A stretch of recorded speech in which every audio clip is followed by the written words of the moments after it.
Eu cumprimento a todos com a paz do Senhor Jesus Cristo. Que o Senhor Jesus te abençoe, abençoe sua vida, abençoe sua casa, abençoe a sua família. Hoje eu trago um assunto muito maravilhoso, pertinente para os nossos dias. E esse assunto está no livro de Apocalipse, capítulo 2, onde eu vou começar a falar das igrejas da Ásia daquela época. E hoje eu começo falando sobre a igreja de Éfeso, que para mim era uma igreja mecanicamente certa, mas espiritualmente apática. E nós vamos ler o texto bíblico e vamos descobrir esta realidade de que esta igreja estava desta maneira. As mensagens individuais para cada uma das igrejas na época existentes na Ásia Menor, essas mensagens provenientes do Senhor, do próprio Deus, não deixa de ser um rico registro de instruções, de advertências, de promessas, de decretos e julgamentos do Senhor, do próprio Senhor nosso Deus.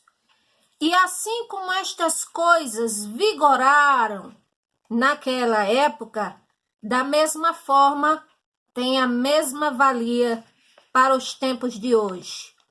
Então, nós vamos analisar essas igrejas e hoje começamos pela de Éfeso e nós vamos aqui observar o teor da carta do Senhor enviada a esta igreja e vamos analisar e vamos obter lições significativas para a nossa vida. Em primeiro lugar, vamos entender como era a natureza da igreja de Éfeso. Assim está escrito, Apocalipse capítulo 2, versículo 1, diz assim: Escreve ao anjo da igreja que está em Éfeso. Isto diz aquele que tem na sua destra as 7 estrelas, que anda no meio dos 7 castiçais de ouro. Eu sei as tuas obras, o teu trabalho e a tua paciência, e que não podes sofrer os maus. E puseste à prova os que dizem ser apóstolos e o não são, e tu os achaste mentirosos. E sofrestes e tens paciência, e trabalhaste pelo meu nome, e não te cansastes. Quer dizer, a natureza daquela igreja de Éfeso, diligente em obras, trabalhava com afinco, esforçada, uma igreja paciente, uma igreja que sofria e trabalhava para a glória do Senhor nosso Deus. E essa igreja não se cansava de trabalhar. E aqui nós vemos que o Senhor reconhece as obras desta igreja, reconhece a paciência deles, reconhece que eles foram provados, que trabalharam incansavelmente. Tudo isso o Senhor reconheceu que havia no meio deles. Contudo, vamos ver agora a ortodoxia desta igreja, da igreja de Éfeso. Esta igreja, ela provou os seus líderes. Aqui diz, e puseste à prova os que dizem ser apóstolos e o não são, e tu os achaste mentirosos. Ou seja, aquela igreja era uma igreja que provou seus líderes, repugnou a doutrina desses que eram mentirosos, não deram espaços para estas pessoas que eram mal intencionadas. Eles testaram os que se diziam ser autoridades eclesiásticas. E isso fizeram porque eles sabiam que era necessário exercerem esse método, porque eles sabiam um perigo que é a distorção da palavra do Senhor nosso Deus, o perigo que é uma má influência, e que isso enfraquece a igreja. E eles encontraram os mercenários, porque aqui diz que eles encontraram os mentirosos, ou seja, os mercenários que tinham a conduta errônea, que tinha a conduta interesseira, que essa conduta é um escândalo que macula a crença no evangelho, contamina os incautos e pode pôr em risco a vida, a espiritualidade verdadeira de uma igreja, de um cristão que está firme. Então é um perigo. Então por isso que eles provaram os seus líderes e até aqui o Senhor estava aprovando eles. Eles foram firmes contra esses que eles acharam mentirosos. Mas aí agora vem o problema da igreja de Éfeso, que era espiritualmente apática. Vamos entender aqui, o Senhor fala com eles. Versículo 4. Tenho, porém, contra ti que deixaste a primeira caridade, ou seja, o primeiro amor. Lembra-te, pois, de onde caíste e arrepende-te e pratica as primeiras obras, quando não brevemente a te virei e tirarei do seu lugar o teu castiçal, se não te arrependeres. Vamos lembrar aqui um pouco do histórico desta igreja de Éfeso. Esta igreja foi uma igreja que antes ela foi muito bem instruída pelo apóstolo Paulo sobre as questões espirituais. Na carta de Paulo aos Efésios, ali nós vemos Paulo falar para aqueles cristãos coisas profundas, ensina a eles sobre a salvação, sobre a graça do Senhor nosso Deus, ensina para eles sobre a comunhão. Paulo orou muito de joelhos pelaquela igreja, ensinou-lhes sobre a fé, os admoestava a eles ficarem firmes, os admoestava a sempre eles andarem cheios do Espírito Santo, que eles fossem imitadores do Senhor nosso Deus. Falou que eles se vestissem, se munissem das armaduras do Senhor. Falou para eles sobre as ciladas do adversário, falou para eles dos dias maus e até elogiou eles. Esta mesma igreja, o apóstolo Paulo, no livro de Efésios, capítulo 1, versículo 15, faz um elogio, enaltece para a glória de Deus aquela igreja, dizendo assim: pelo que, ouvindo eu também a fé que entre vós há no Senhor Jesus, e a vossa caridade para com todos os santos, eu não cesso de dar graças ao Senhor nosso Deus por vós, lembrando-me de vós sempre nas minhas orações. Efésios capítulo 1, versículo 15 e 16. Então, esta igreja que outrora foi muito bem doutrinada, esta igreja que outrora era muito espiritual, e agora esta geração desta mesma igreja estava completamente sem fé e sem caridade, sem espiritualidade. Trabalhava com afinco, mas não tinha o primeiro amor, não tinha, vamos dizer, o apego ao Senhor Jesus Cristo, aquele apego que tem os novos convertidos, podemos dizer assim. Pelo texto dizer que eles muito sofreram, certamente eles se cansaram.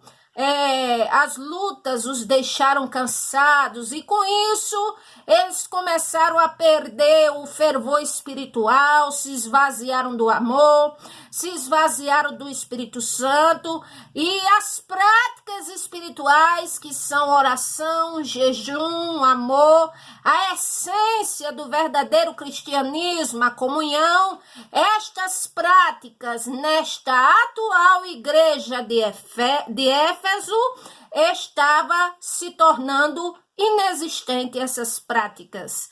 A vida deles se resumiu a apenas um compromisso religioso.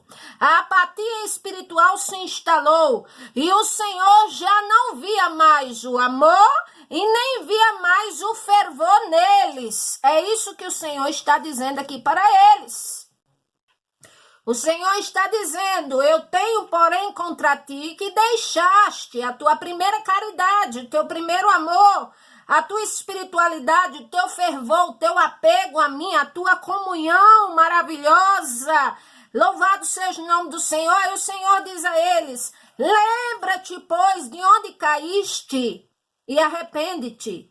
E pratica as primeiras obras, quando não brevemente a te virei, e tirarei do seu lugar o teu castiçal, se tu não se arrependeres. Quer dizer, o que vemos aqui, o outro ponto do teor desta carta, é que o Senhor, além de protestar qual era o problema daquela igreja, ele dá tempo a eles para o conserto e sentenciou um veredito caso eles não se consertassem. O Senhor disse a eles o quê?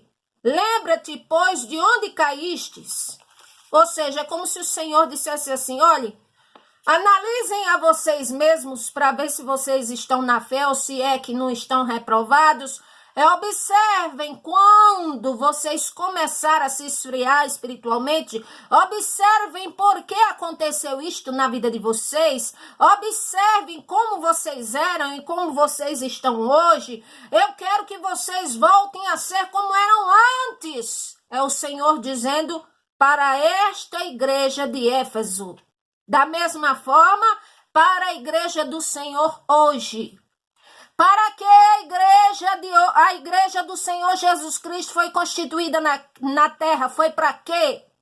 Foi para glorificar o nome do Senhor, foi para ensinar o caminho da salvação, foi também para se ter fervor do Espírito, foi também para andar, aleluia, de forma diferente, separada das coisas do mundo, do mundanismo, para ser cheia do Espírito Santo, para orar e no nome do Senhor Jesus os enfermos serem curados, para orar e no nome do Senhor Jesus Cristo os endemoniados serem libertos, para orar e no nome do Senhor Jesus Cristo haver conversão de pessoas, para orar e no nome do Senhor Jesus Cristo andar em novidade de vida e ter as bênçãos do Senhor. E a igreja hoje em dia, não digo toda ela, mas uma boa parte não vive esta realidade que o Senhor outorgou para a sua igreja em nome dele.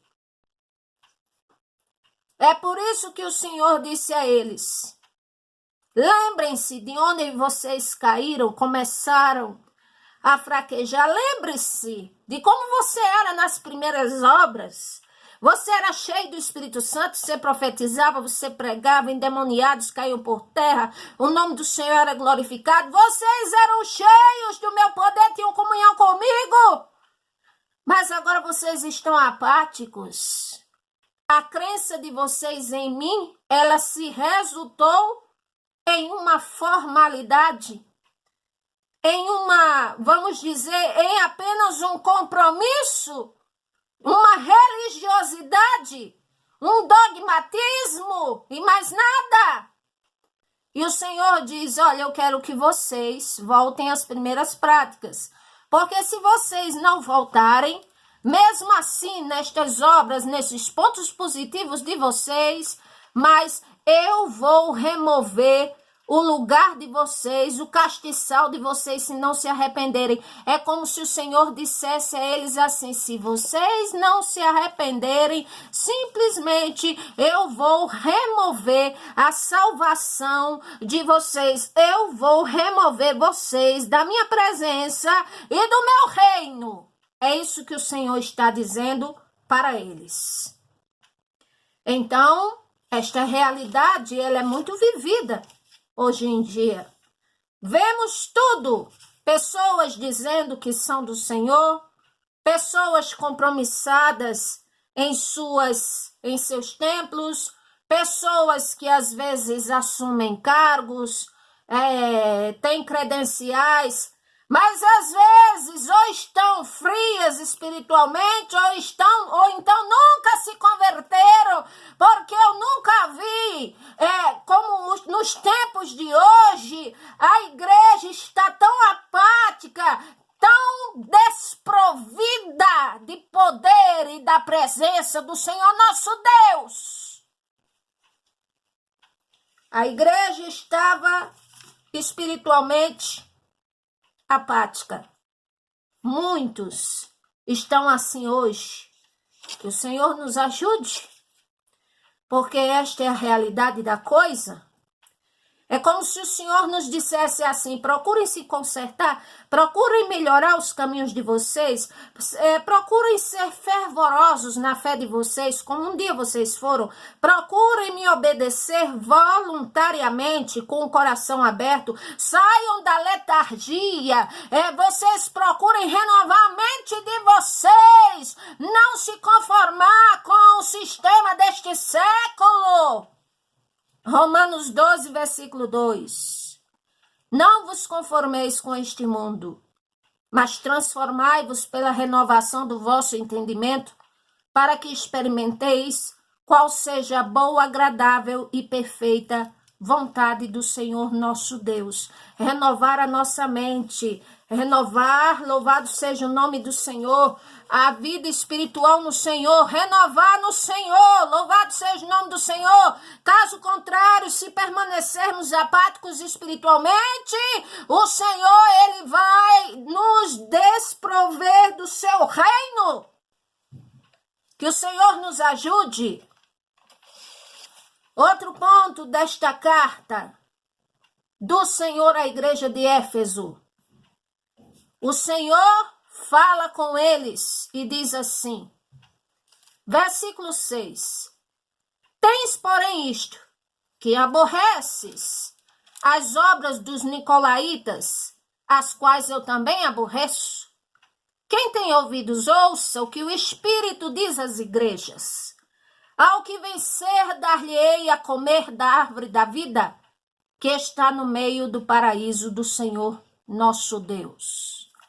Então o Senhor é como se dissesse a eles, é verdade, que vocês até aqui têm rejeitado a doutrina dos nicolaítas, a malignidade dos nicolaítas, mas vocês aceitaram a formalidade. E quem eram os nicolaítas? Possivelmente, alguns dizem que um dos diáconos da igreja primitiva, chamado Nicolau, que foi consagrado como diácono, junto com Estevão e com outros, Atos capítulo 6, versículo 5, um cristão que certamente serviu ao Senhor e deixou de servir, e talvez se tornou líder de uma seita, e ali chamava os seus adeptos de nicolaítas. Um que um dia serviu ao Senhor e recebeu imposição de mãos dos apóstolos, foi consagrado a diácono e possivelmente se desviou, se apostatou da fé, e ainda mais seguia a mesma doutrina de Balaão, que foi outro que seguiu ao Senhor, que teve a oportunidade de profetizar em nome do Senhor, mas ele continuou no coração dele querendo ser agoreiro. Ele lançava, vamos dizer, tropeços ou feitiços, seja lá o que for, e a imoralidade sexual, e ali, como diz, ele certamente dizia que essas coisas não afetavam a vida com o Senhor nosso Deus, e certamente os nicolaítas falavam que esta situação de imoralidade não afetaria a salvação em Cristo Jesus, o que afeta sim, que eu vou ler agora para vocês. 1 Coríntios capítulo 6, versículo 9, diz assim: não sabeis que os injustos não hão de herdar o reino do Senhor nosso Deus? Não erreis, o Senhor diz, nem os devassos, nem os idólatras, nem os adúlteros, nem os efeminados, nem os sodomitas, nem os ladrões, nem os avarentos, nem os bêbados, nem os maldizentes, nem os roubadores herdarão o reino do Senhor nosso Deus. Louvado seja o nome do Senhor. Então não herdarão o reino dos céus. E sem se falar que naquela cidade ali em Éfeso existia templo consagrado à falsa deusa Artemis, à falsa deusa Diana, a Atena, e ali o que é que acontece? Os adeptos, eles faziam práticas ilícitas, malignas.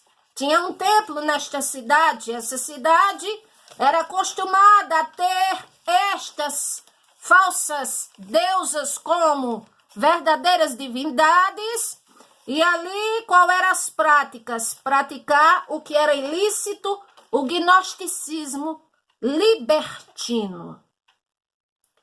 Então, a igreja de Éfeso, ela não participava deste gnosticismo libertino, vindo dos nicolaítas, vindo da doutrina de Balaão, e nem tampouco do templo lá de Artemis. Contudo, eles, por estarem desprovidos de poder, de fervor do Espírito Santo, de comunhão com o Senhor, eles estavam, vamos dizer, suscetíveis a cair naquele tipo de situação. Nós sabemos que quando não estamos, vamos dizer assim, fortalecidos no Senhor, o que é que a Bíblia diz? Que o Espírito está forte, pronto, mas a carne ela é fraca. Então acontece que a igreja de Éfeso, ela estava numa situação onde estava vulnerável perigosamente ao gnosticismo libertino, porque estavam desprovidos do principal que o Senhor queria, que eram cheios do Espírito Santo e de amor e de oração e de comunhão e de poder. Então o Senhor disse a eles aqui, já o Senhor no versículo 7 faz uma promessa.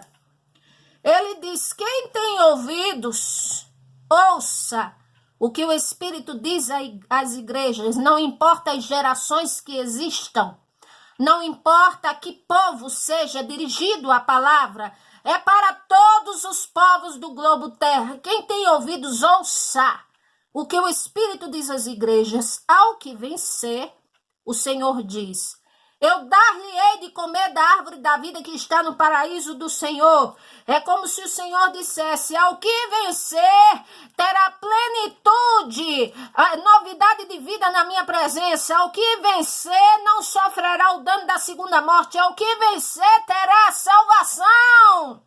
É isso que o Senhor quer dizer. Ao que vencer. Então, vamos observar quando dizemos que cremos no Senhor nosso Deus. Se cremos apenas de boca de tradição, se cremos de forma superficial, se cremos obedecendo os dogmas e ritos, mas mecanicamente, ou seja, como uma obrigação ou sabe que é para se fazer, mas apaticamente, espiritualmente apática. A nossa fé não pode estar com apatia, com frieza, com indiferença. Nós sabemos que o sofrimento pode ofuscar um pouco a fé de um cristão. Nós sabemos que as injustiças, as dores, as coisas deste mundo podem ofuscar um pouco a fé do cristão. Mas é como disse o apóstolo Paulo em 2 Coríntios, tem um versículo que ele diz, podemos ficar até na situação de abatidos, mas nunca destruídos, porque a fé a esperança, o amor, o Espírito Santo, que são, louvado seja o nome do Senhor, bênçãos do Senhor nosso Deus, provenientes do Senhor nosso Deus para a sua igreja, para o seu povo, que somos nós, o Espírito Santo, o Senhor Espírito Santo, e estas coisas como comunhão, fé, oração, o jejum, é muito mais forte do que qualquer coisa maligna ou de qualquer tribulação ou de qualquer situação que estivermos passando nessa vida. Louvado seja o nome do Senhor. Em nome do Senhor Jesus Cristo, que venhamos a ter uma vida cristã e espiritualmente fervorosa na fé no Senhor Jesus Cristo. Que o Senhor vos abençoe. Comente positivamente sobre esta palavra, se inscreva neste canal, acompanhe os próximos vídeos, vou estar falando das próximas igrejas e de muitas coisas do Apocalipse. Oreis em meu favor, que eu estou orando pelo Brasil e a favor de todos. Que o Senhor vos abençoe. Amém e graças a Deus.